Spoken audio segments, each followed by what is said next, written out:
Pogovori. Jezikovni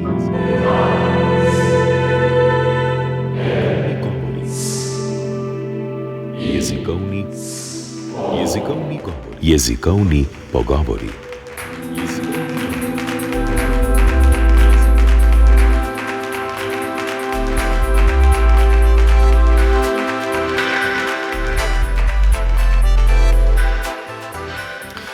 Vsi vemo, da so meje jezikov luknjičaste in prepišne, da se besede pač neprenehoma selijo iz enega jezikovnega okolja v drugo. Samo poglejmo slovenščino in njej sosednje jezike. Žaga in cilj sta na primer med nas prišla iz nemščine, bankrot in mornar iz italijanščine, otvoritev in čevapčič pa iz hrvaščine.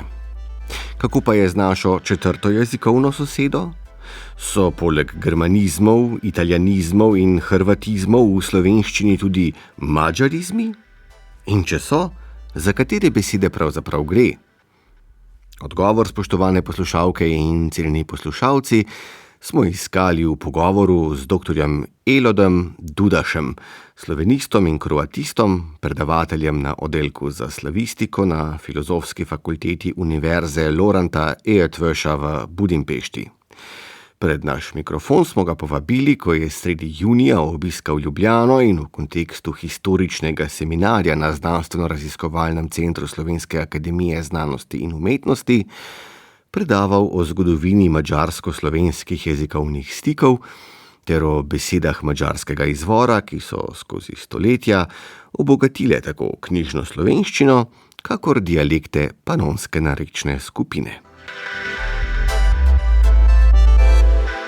Jezikovni pogovori. Doktor Dudaš, meja med Republiko Slovenijo in Republiko Madžarsko je dolga približno 100 kilometrov, ne prav veliko, in zato bi si človek mislil, da so seveda jezikovni stiki, ki so se spletli med slovensko in madžarsko skupnostjo, med slovenskim in madžarskim jezikom, slej ko prej precej skromni, ne? Ampak ta pogled najbrž ne upošteva nekega pomembnega dejstva, da namreč Slovenci in Madžari živimo eden ob drugem že zelo, zelo dolgo časa in da je bilo torej priložnosti za jezikovno osmozo kar precej, kaj ne? Ja, dober dan, najlepša hvala za intervju.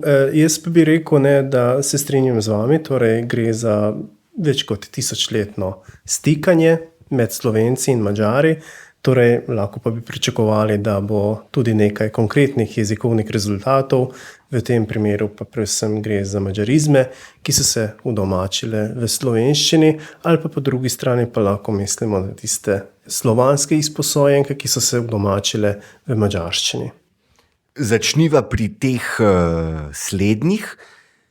Koliko, takole, če bi ocenili čez palec, koliko besed, ki so danes absolutno nepogrešljiv sestavni del knjižnega madžarskega jezika, pravzaprav je slovanskega izvora? Ja, mislim, to pa je malo težko odgovoriti na to vprašanje, no jezikoslovci menijo, da slovanskih izposojenk v madžarščini je čez 1000, no po drugi strani pa jaz pa bi rekel, da v vsakodnevnem pogovornem jeziku in v knjižni madžarščini, ki jih uporabljamo vsakodnevno, pa jih je nekaj 100, kar pa je prav tako veliko. Nam lahko nemara, doktor Dudaš, postrežete s kakšnim zgovornim primerom v tem smislu? Ja, seveda lahko karkoli, če pa smo tukaj v neki sobi, potem pa lahko rečem ostal, to pa je od praslovanskega stol, ali pa oblak, to pa je od praslovanskega oblok.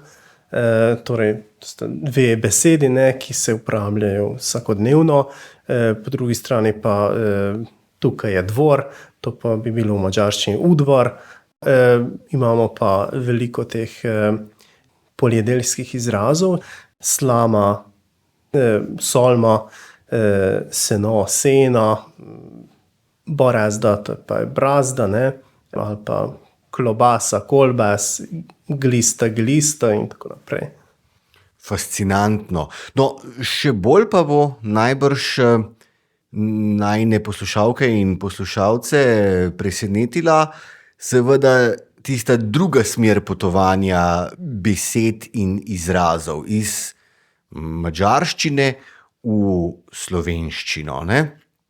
Zdaj, kakor razumem, je veliko besed, ki so madžarskega izvora najti v vzhodnoslovenskih narečjih, zlasti seveda v prekmurščini, nekaj manj pa jih je v knjižni slovenščini, ki je vendarle za svoje jedro vzela ta govor Dolenjske, zahvaljujoč pač Primožu Trubarju, ne? In Dolenjska je nekoliko bolj oddaljena od nekdanje kraljevine Ogrske.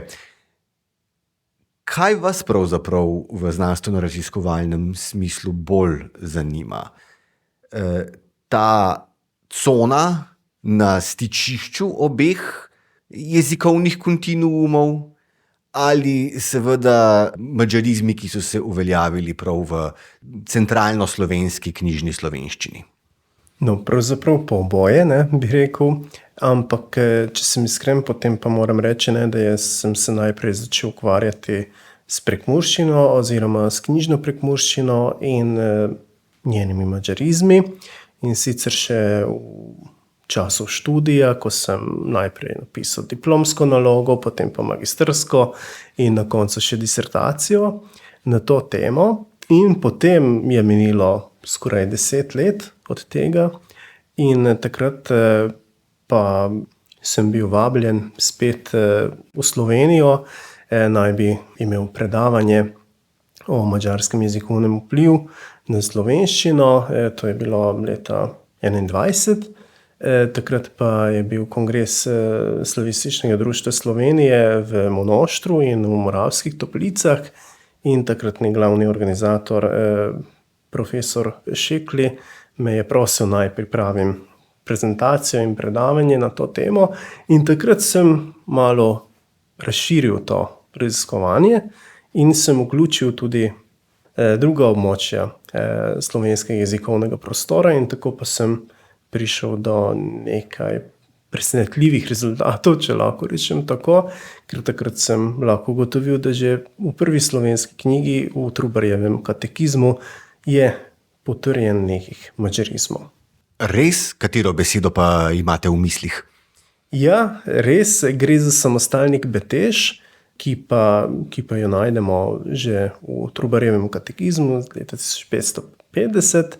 To pa je prva slovenska knjiga, to vemo vsi, ne, ki se ukvarjamo slovenščino oziroma v Sloveniji, to pa vejo vsi učenci, ne, iz osnovne šole. No, kar pa je zanimivo, ne, da tale samostalnik pa ima čez 200 pojavitev v delih slovenskih protestantov v 16. stoletju in sicer se pojavlja v 30 delih, kar pa pomeni, da je bila zelo razširjena in posplošena beseda tistega časa.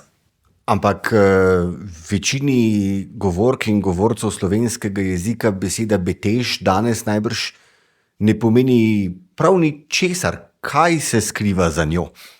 Ja, pravzaprav gre za samostalnik, ki pa ni več del slovenskega besedja, ne.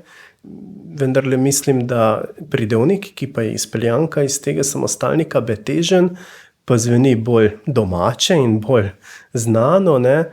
Torej, zelo zanimivo, ne, da ta samostalnik, ki pa lahko pomeni bolečino, tegobo ali pa celo bolezen, ne, pa lahko spremljeno njegovo pot celo do druge polovice 19. stoletja, torej od Trubarja do druge polovice 19. stoletja in verjetno zaradi nekih purističnih razlogov pa je bila celo zbrisana iz slovenskega besedja, ostal pa je pridevnik, izpeljanka iz tega samostalnika betežen.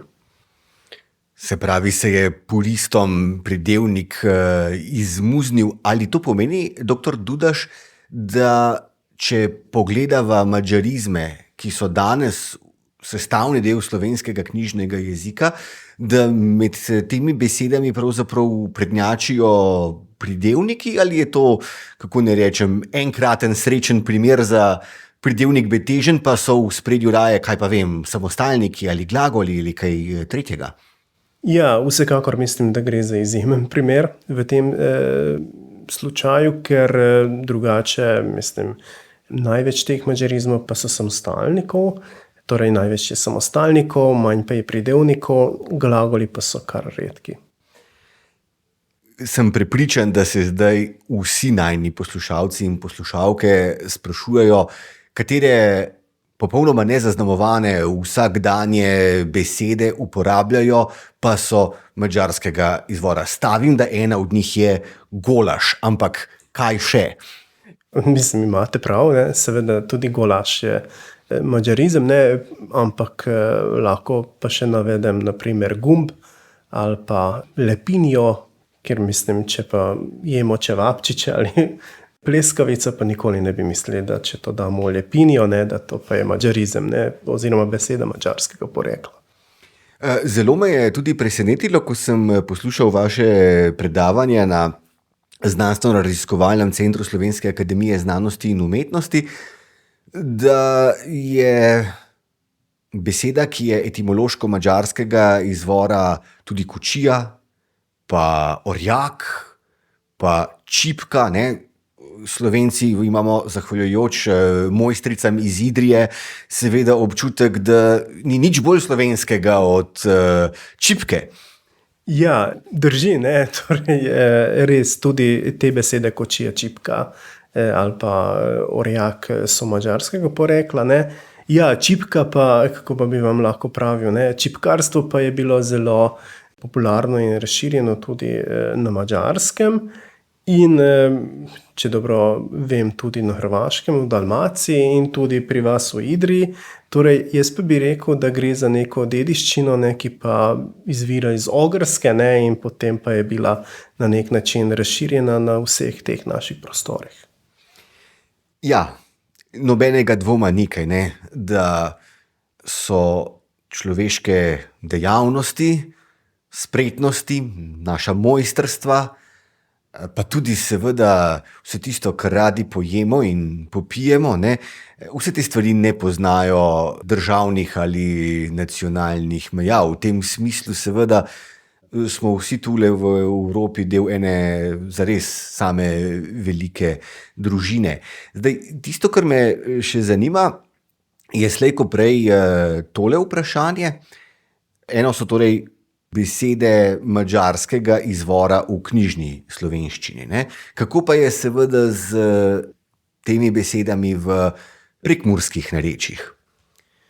Ja, v prekmurskem narečju pa je malo drugače, saj prekmursko narečje je bilo od samih začetkov, bi rekel, od naselitev Madžarov v Panonsko nižino v neposrednem stiku z madžarščino, ne? Kar pa je seveda zagotovilo tudi možnost za stikanje, kar pa je seveda zagotovilo tudi možnost za prevzemanje besed od drugega. Jaz pa bi tukaj opozoril tudi na to, ne, da v tistih madžarskih narečjih, ki pa so v stiku s prekmurščino, in zdaj ne govorim o lendavski madžarščini ali pa v madžarščini v Hodošu, torej v Republiki Sloveniji, ampak govorim o tistih madžarskih narečjih na drugi strani meje, torej na Madžarskem, pa bomo našli nekaj dialektizmov, ne, ki pa se uporabljajo vsakodnevno in so prekmurskega izvora, naprimer grable, ne. Namesto gerebja, ki pa je prav tako slovanska izposojenka v madžarščini, ne, ampak oni pa bojo pravili z grablami delamo, ne, grabljamo in tako naprej. Torej, mislim, to je bilo tako, no. Pri Prekmursi oziroma v prekmurskem narečju pa je seveda okrog 200-300 teh madžarizmov vse skupaj, med katerimi pa najdemo zelo posplošene kot kejp, slika ali pa podoba, ne, ali pa bograč, ne, ta tipična prekmurska jed. In pa seveda so tudi takšne besede, ki pa so manj uspešne ali pa so znane oziroma so povezane z neko stroko ali pa z nekim strokovnim dejavnostjo. Torej, ne samo tiste, ki pa so vsakodnevne, ampak imamo tudi neke zelo posebne. Če prav razumem, je na govor obeh skupnosti tu v Prekmurju ali malo čez, tako slovenske, kakor madžarske jezikovne skupnosti, pomembno vplivala tudi nemščina ali kako? Je, tako je, seveda na naših prostorih pa je tudi nemščina bila zelo pomembna in ne samo v Prekmurju, ampak tudi na osrednjeslovenskem prostoru, ne. Kar pa se tiče nemškega vpliva v vzhodni Sloveniji, torej v Prekmurju in nemškega vpliva na zahodnem delu Madžarske, tukaj pa bi dodal, ne, da so bili tudi takšni kraji, kjer pa so živeli celo Nemci, torej skupaj Slovenci in Madžari, in seveda to dvojezično ali večjezično stanje pa je absolutno idealno za prevzemanje besed. Prav posebne pozornosti je v vaših raziskavah, čeprav razumem, deležna tudi tista slovenščina, ki jo govorijo Slovenci v Porabju, v teh vaseh med severno slovensko mejo in Monoštrom. Ampak jaz sem mislil, da je govor teh vasi pravzaprav v dialektološkem smislu treba umestiti pravzaprav ali tesno povezati z narečjem, ki se govori na Goričkem. Zakaj to slovenščino, porabsko slovenščino, vendarle velja posebej raziskovati?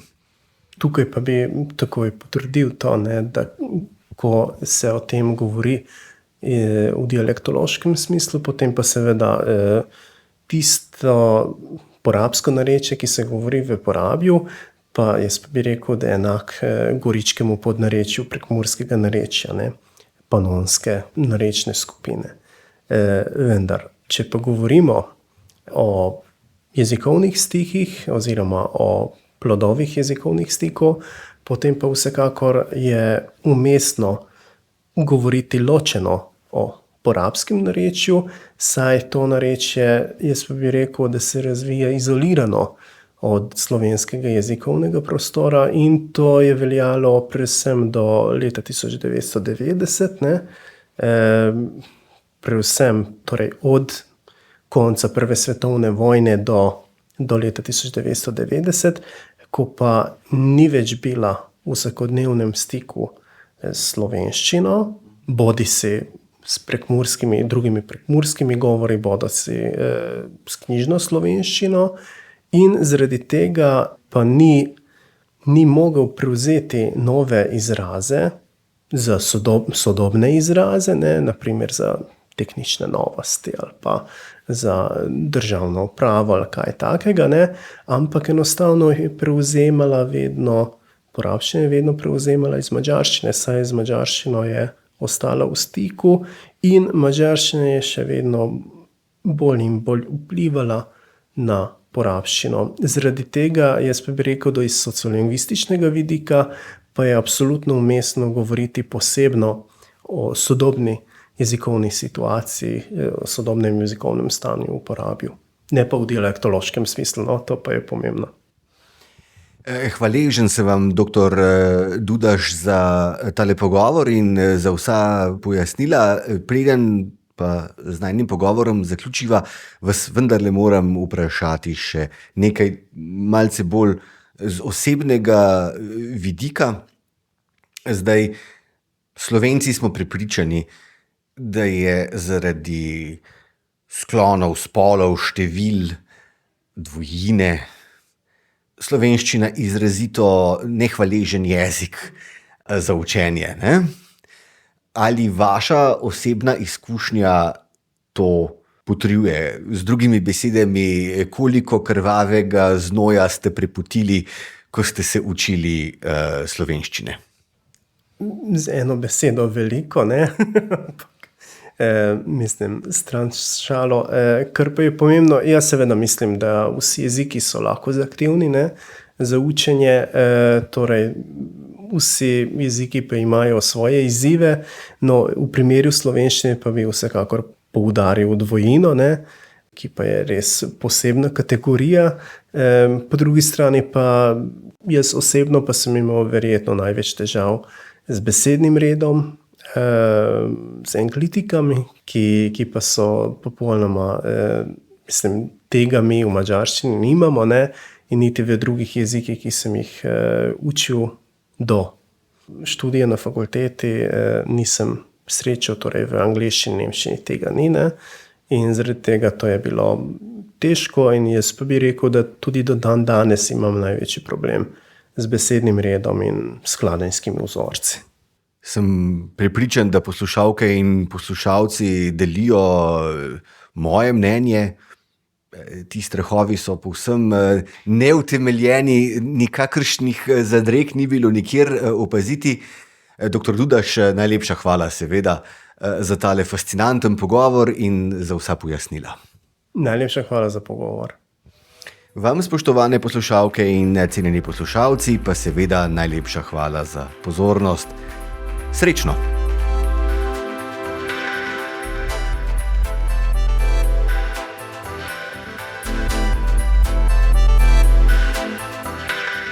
S tem smo prišli do konca tokratnih jezikovnih pogovorov. Oddajo, ki lahko prisluhnete tudi v obliki podcasta ali jo poiščite na spletni strani programa Ars, sem pripravil in vodil Goran Dekliva, zvočno pa jo je oblikoval Gašper Loborec.